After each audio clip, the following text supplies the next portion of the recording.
This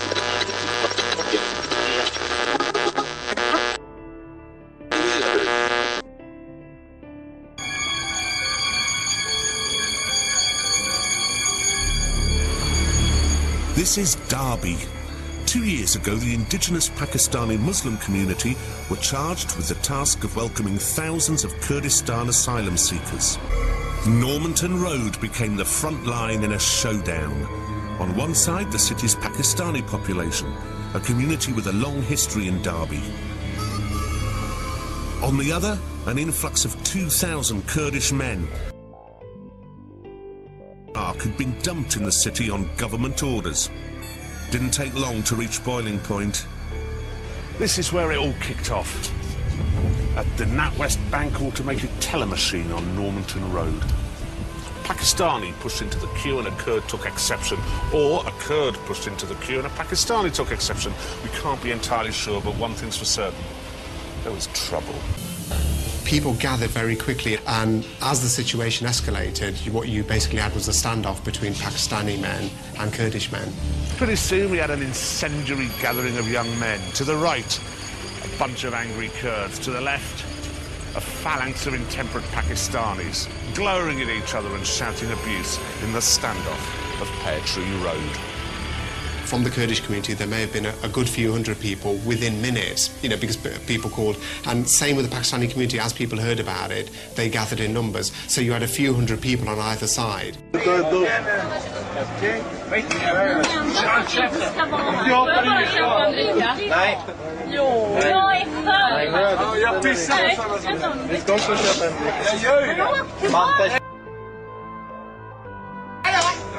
Stänga gärna så ingen får gå. Tillbaks till ditt jävla land. Det är jag som bor här. Jag stänger här. Gå ställ dig sist i kön och sen är det bra. Gå ställ dig sist i kön. Yilmaz. Jag filmar. Det är helt sjukt. Gå ställ dig sist i kön. Bråka ingen mer. Fattar du? We begin tonight with an extraordinary interview with an African-American ex-con who admits he targeted Asians. No Asian, I mean no one, should fear walking on the street in a broad daylight.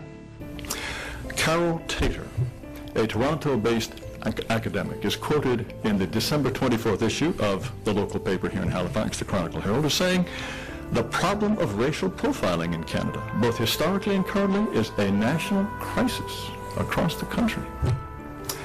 Likewise, right here in Nova Scotia, you have a Human Rights Commission. It sponsors what it calls meetings for champions of the workplace. These are discussions of, quote, challenges related to managing inclusion in the workplace. If diversity is a wonderful strength, why are there challenges? Why does it need to be managed? Why does it take a champion to get it right? This tragedy, the comments of many, many parents and students have brought to light an apparent racial divide on the JT campus. And students tell KLTV7's Philippe Jagal that the racially charged violence has them fearing for their own safety. Right now, these fights are pretty much all racial. Like, you know, it's just all race. Hispanic and African American students brawled. It was pretty bad. There was like, you know, everybody was in the back where the buses be at, and then this side was all Mexicans, the other side was all blacks. Is race driving these fights? Yes, sir, it is. You just expect fights. Fights everywhere. Throughout the whole day, they were just fighting. And like, you know, since it was racial, it doesn't matter who, it was just, you know, whoever was there was going to get hit. Now, Tyler ISD has told us that they are looking into ways to increase security on the campus, including the possibility of getting metal detectors at the school. This is rare video. A wounded African man is carried by his compatriots to an ambulance in front of a Chinese police station. Hundreds of other African men let loose their anger behind. His name is Emmanuel Okoro. He's from Nigeria. This was a recent Wednesday in the city of Guangzhou, a metropolis in the south of China, the capital of what we in the West have come to call the factory of the world. It attracted Emmanuel Okoro, and in recent years, 20,000 other Africans come to pursue their African dream, buying stuff cheap in China and shipping it back to Africa for profit. But the numbers of Africans in Guangzhou have grown rapidly. In the view of the Chinese, too rapidly. Many are here illegally. Their visas have run out. The Chinese want them out of the country. Protests aren't allowed in China, but the Africans moved out in numbers and shut down 8 lanes of traffic for more than 3 hours. They say they're being harassed. Tensions are rising here, so is African anger. Many hope this clash is not a harbinger of more clashes to come. So does Emmanuel Okoro. He's out of intensive care now, but still recovering. This is Bill Schiller, Asia Bureau Chief for the Toronto Star in Guangzhou. Now, the vice principal of Queen's University, Patrick Dean, may be onto something. Recently he said this, quote, "Our Canadian culture has been squeamish about gathering race-based statistics because no one wants to see ethnic makeup reduced to numbers on a page. But unless you get this kind of information, you don't really know if you have a problem." Well, I would suggest to you this. Canada does have a problem. It just doesn't want to know about it. In 2005, a coalition of 22 black community groups, well, hold on, let's stop right there. A coalition of 22 black community groups? What do all these groups do? Why do they need to be 22 of them? Why are they all exclusively black? Do their members all sit around and celebrate the strengths of diversity? I suspect not. There's a lot of talking over here that white people aren't welcome.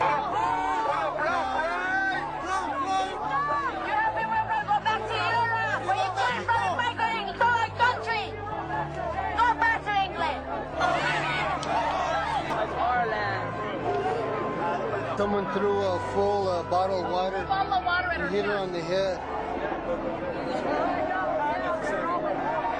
You okay? The ambulance is coming, okay? Okay. Yeah. It's just not free. Come right here. You're gonna get a heart attack, lady. Come back home. Lady, you're gonna get a heart attack.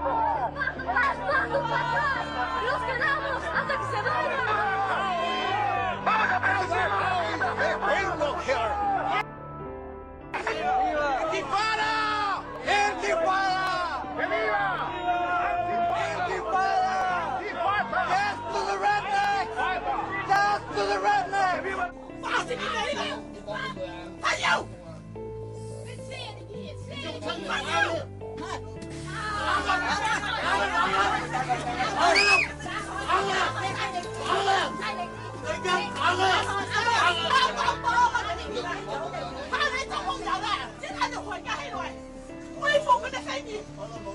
Reality is, throughout Europe, soccer players of color are often subjected to racist acts and language as they play what is known as the beautiful game overseas. The World Cup, the globe's single largest event, begins Friday on ESPN and ABC, and the joy of cultural celebration is tempered by concerns over controlling racist outbursts. But even fans in his own stadium shower him with racist slurs and bananas. For 3 years, he's played for the Sicilian team Messina, and in nearly every game, fans have taunted him. Finally, last fall, during a game against Inter Milan, Zorro had had enough. Like Kameni from Cameroon, was playing on the road at Zaragoza, home to some of Spain's most openly racist fans. Angry and frustrated by the monkey chants that resounded every time he touched the ball, Eto'o repeatedly cried, "No mas, no more." French striker Thierry Henry is one of the most acclaimed players on the planet. But like Samuel Eto'o, being an elite player hasn't spared him from racist slurs. I can tell you, so many times, monkey chants and people spitting at me when I was taking a throw-in or a corner kick. What is taboo in the U.S. simply isn't in Europe. The continent, in fact, is home to dozens of far-right political parties, many of which have become popular by breeding fear of black and Muslim immigrants. European soccer has also long been a bastion of hooliganism. In the stadiums, all of this makes for a combustible mix. Mit welcher Brutalität gegen die Opfer vorgegangen wird, zeigt dieses Video, das Spiegel TV exklusiv vorliegt. 3 ausländische Jugendliche hetzen, um ihn anschließend zu verprügeln und auszurauben. Minutiös dokumentiert. Dass der Hilferuf der Neuköllner Rüttli-Schule kein Einzelfall ist, zeigt das Beispiel der Theodor-Plivier-Hauptschule in Wedding. Auch hier gehören Prügeleien, Diebstahl und Raub zum Schulalltag. Auch hier wächst eine hoffnungslose Generation von Migrantenkindern heran. Probleme sind ähnlich wie dort an der Schule. Auszug aus einem Briefentwurf des Lehrerkollegiums. In einigen Klassen sind bis zu 50% der Schüler nicht beschulbar. Bringt seine Bandenkriminalität und entsprechende Konflikte mit in die Schule. Wir fühlen uns von Politik und Justiz alleingelassen. Wie fühlt ihr euch denn integriert in Deutschland? Wir alle die Schlimmsten. Die Deutschen sitzen sich immer dahin. Sind immer allein und so. Und die anderen, wie gehen die mit denen um? So, die schreien auf die, die treten die. Die laufen rum, wenn sie die sehen, geben die einfach Stelle. So aus Spaß. Wir sind viel Gruppe. Und wehren die sich, die Deutschen? Nein. Die haben Angst so. An outraged community today marched to demand justice in the bias-beating death of Jose Sukushane. This as heartbroken family members asked the public for help in finding the men who attacked the Brooklyn businessman with a bottle and baseball bat. It could be someone from your family, or it could be yourself. So please, if you know something, don't wait. The 31-year-old died a week after the vicious beating. He was kept on life support, his family hoping his mother would arrive in time to say goodbye.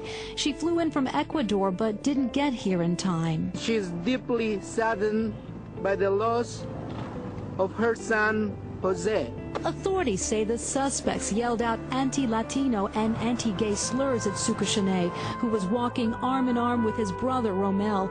Here's a sketch of one of the suspects. And racist slurs was the man we saw on videotape last night, smiling, police say, just 19 minutes after the vicious beating. Ritendiamo con un elicottero il giorno dopo, 19 gennaio. Sventoliamo una bandiera rossa per confondere. Ci dirigiamo verso l'interno dell'isola, dove sembra che nella notte di ieri siano stati uccisi 5.000 arabi. Okello ha distribuito 850 arrivati sull'isola e che gli africani non sanno ancora usare. La caccia all'arabo è aperta.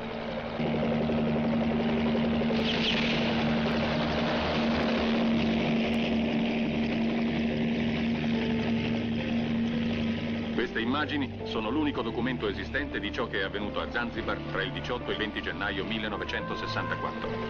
Interi villaggi distrutti, camion carichi di cadaveri. Guardiamole queste immagini. Guardiamole pure con pietà, ma soprattutto guardiamole con vergogna.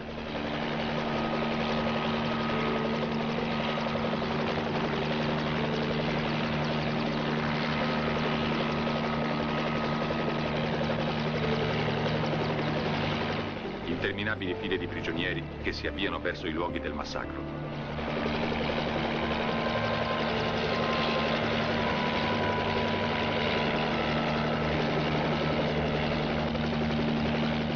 Centinaia di arabi immobili nell'attesa della morte, avvolti nelle loro fute bianche, e già più simili a fantasmi che a uomini. Cimiteri musulmani trasformati in campi di imminente sterminio.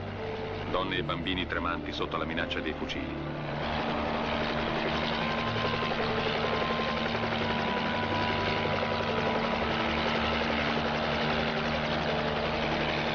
Immense fosse comuni già piene a metà di cadaveri.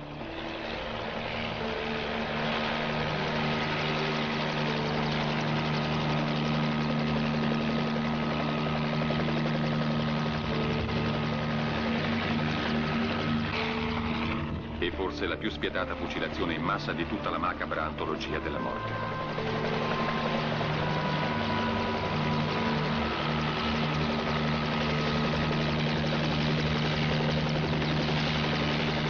L'esodo verso il mare di interi villaggi.